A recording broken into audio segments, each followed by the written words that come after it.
misaotranao jeso malalo tratrizao fotona mamizao ianaranay antongotrao izahay izay mpianatrao koa mitenenare jeso malalo izahay iaino tsaranao ka iroteny avy aminao itoetrabetsakao amponaya koa mitenenare jeso malalo izahay iaino tsaranao ka iroteny avy aminao itoetrabetsakao amponaya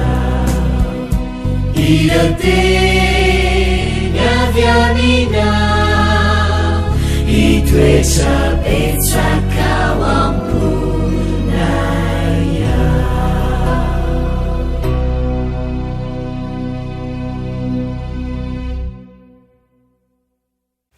Falomerabantsika tsiray avindray tonga eto amin'ny lesona ho an'ny tanora zokiny isika amin'ity alarobia ity ary manasanao anaraka izany hatramin'ny farany mandrakariva.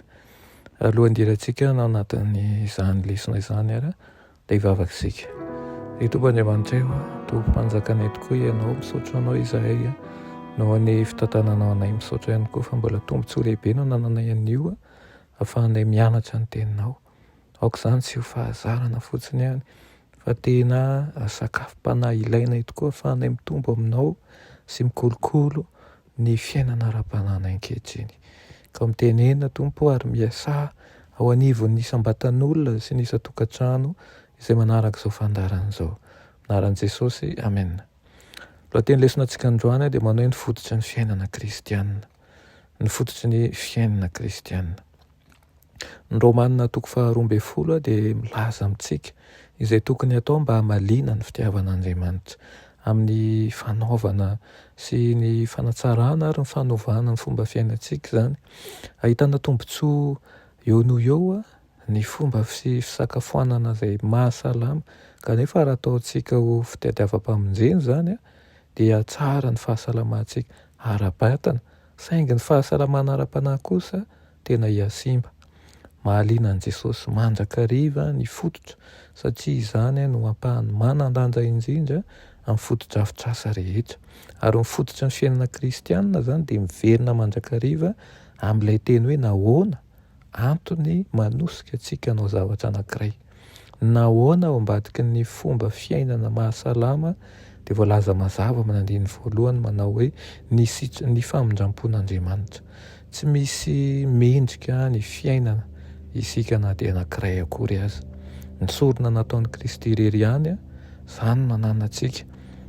Izany fahamarinana tsotra izany no tokony hitondra ny safidintsika, tokony haniry indrindra ny aina fiainam-panompoana ho an'i Jesosy isika eo anatrehan'ny fiainam-panompoana izay ny ainana ho antsika. Misafidy ny hanana fiainana mahasalama isika mba ahafahantsika manompo an'Andriamanitra bebe kokoa.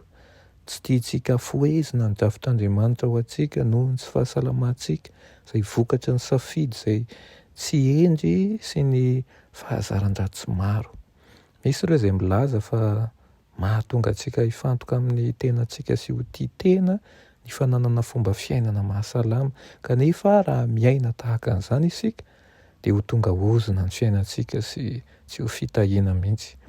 Raha manampy 10 taona amin'ny fiainantsika ny fananana fomba fiainana mahasalama dia aoka izany 10 taona izany, izany fanampiny izany hitondra fitahiana ho an'ny hafa sy ho fampandrosoana ny asan'Andriamanitra.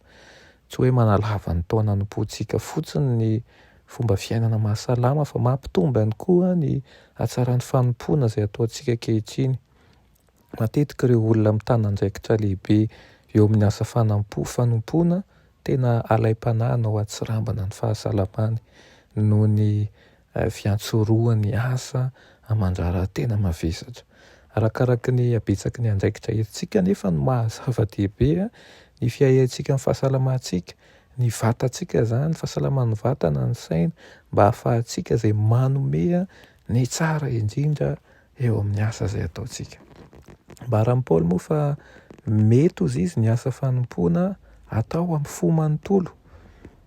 Milaza moa ny Isaia manao hoe avy ary ifandahatra isika, maneho zany fa maniry ny anana fifandraisana ara-tsaina amintsika Andriamanitra, fifandraisana izay ahafahana mamano ireo fanontaniana maro, ny fisalasalana, tebiteby, ny ahiahy, tsy miandry fankatoavana anjambany avy amintsika na oviana na oviany Kristy fa manome safidy atsika mandrakariva ary mandrisika atsika mba hampiasa an'izany safidy izany mba hitiavana azy amin'ny fontsika sy ny saintsika ary ny tenantsika.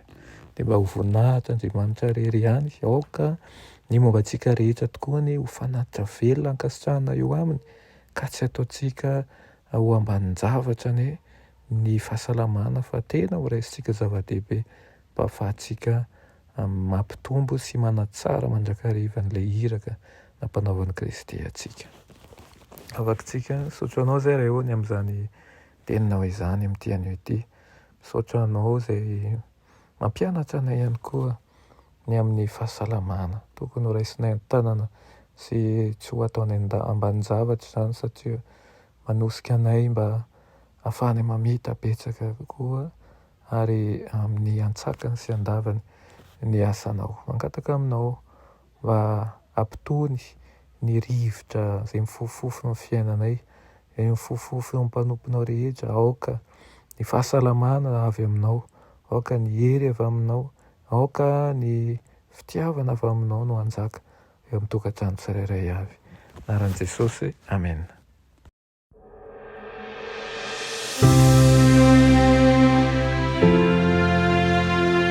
Mianatra eo an-tongotry Jesosy isan'andro.